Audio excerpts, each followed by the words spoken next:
trusted news source. ABC 6 News, first at 4. We begin at 4 o'clock with breaking news. In the wake of the storm, Governor Dan McKee has issued a declaration of disaster emergency to help the recovery effort.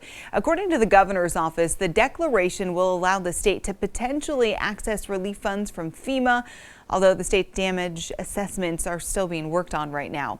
McKee says the state is prepared to help residents and businesses. Our other top story at 4 o'clock. We are just 5 days away from Christmas. Can you believe it? Thanks so much for joining us this afternoon at 4. I'm Tiffany Murphy. Folks all over the Ocean State are preparing to give back to the community.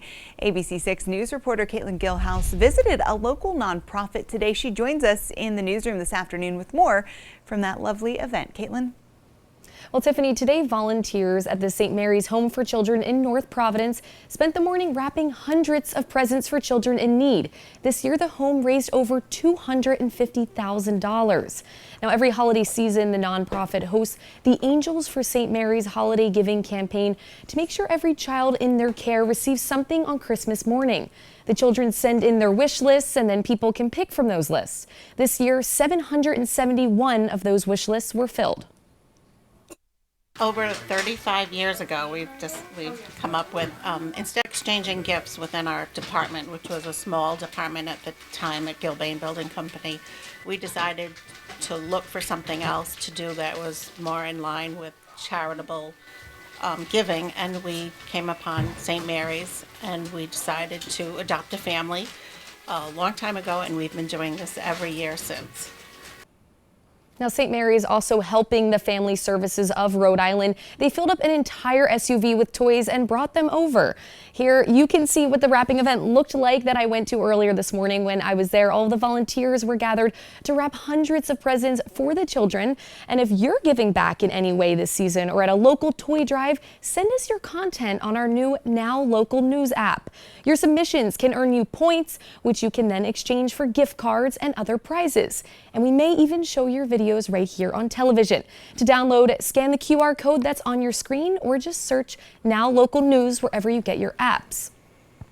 Tiffany, isn't it just so heartwarming to see what they're doing out there in the community to spread joy and bring people together? I really think it is a testament to the opportunity that it just takes one or two amazing folks in Rhode Island to make a huge difference, and this has gone on for so many years. There really are amazing nonprofits all across the state, so if you would like to give back, you can definitely find a nonprofit both that helps children and maybe even animals as well. Thanks, Caitlin.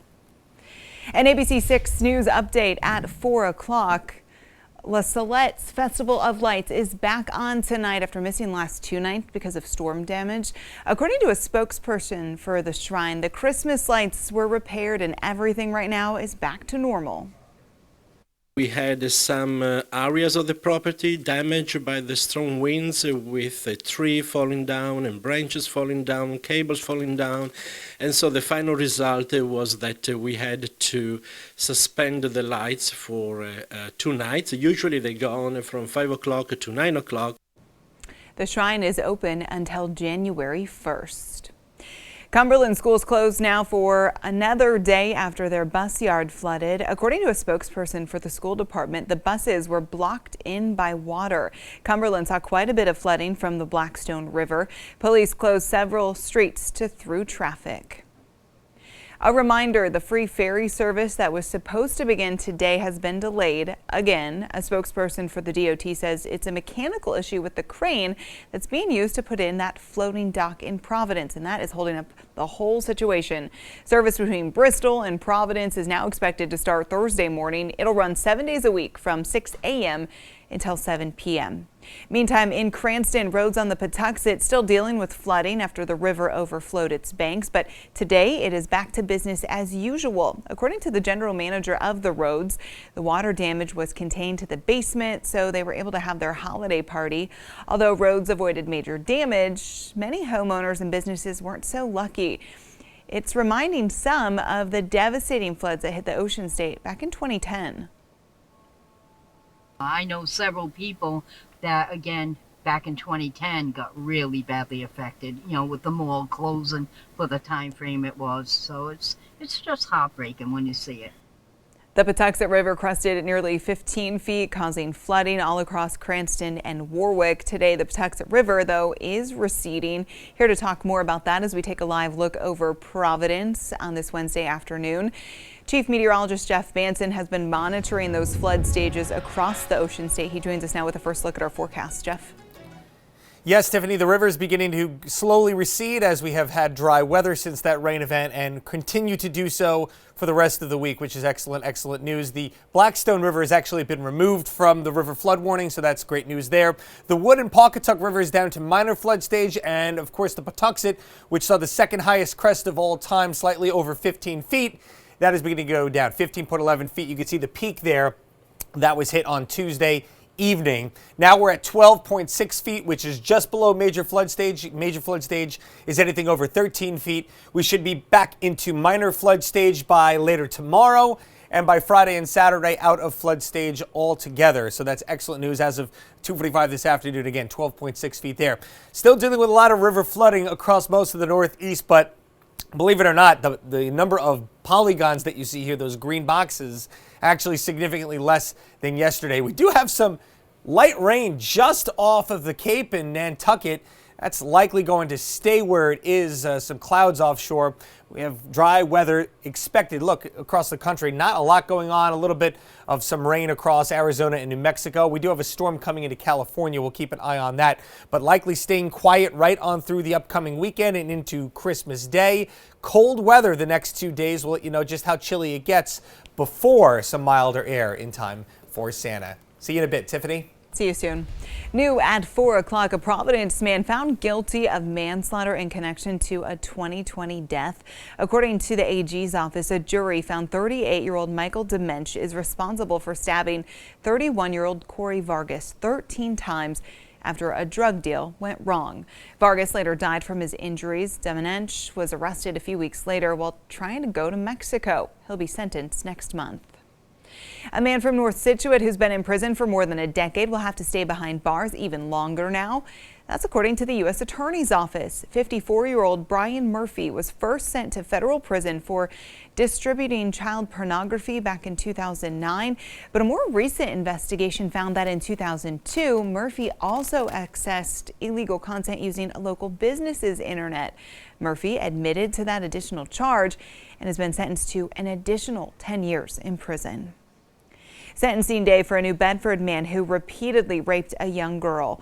According to the Bristol County Prosecutor's Office, 29-year-old Christopher Baez Rivera raped and molested the 12-year-old victim. It took the jury less than 4 hours to find him guilty. Rivera was ordered to serve 12 to 15 years in a state prison.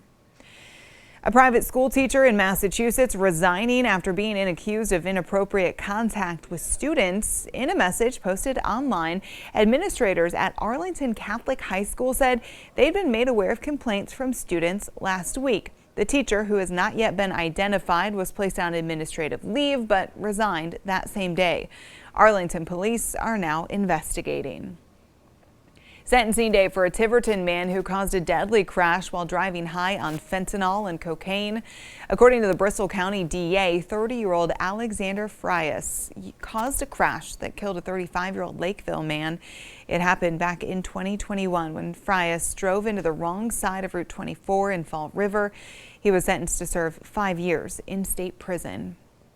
A truck flipped over today due to icy road conditions. Johnston police say it happened on Windsor Ave around 7:30 this morning.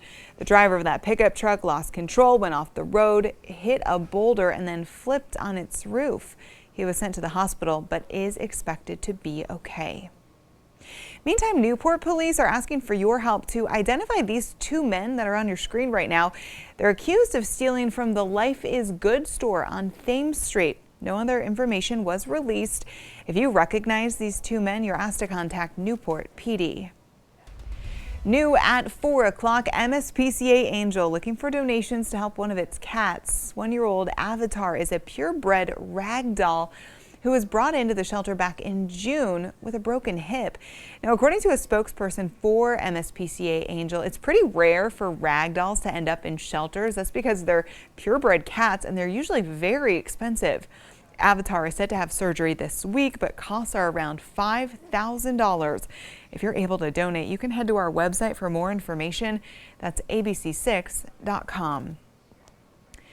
During his cancer battle, Judge Frank Caprio is asking for folks to send him hats to try on. Caprio says since chemo started, he's been losing his hair. In a video on social media, he says folks who want to send him hats, well, he'll try them on like he's doing in this video there. Hats can be sent to Frank Caprio at 1 Center Place, Providence, Rhode Island, 02903. Just ahead on ABC 6 News, first at 4, barred from the ballot. What's next for Trump after he was kicked off Colorado's primary ballot? Plus, 2 people are dead after a news helicopter crashes. What we know so far about the victims. And the holiday travel rush? It starts right now. A look at where weather could really be a problem for travelers. You're watching ABC 6, Southern New England's trusted news source.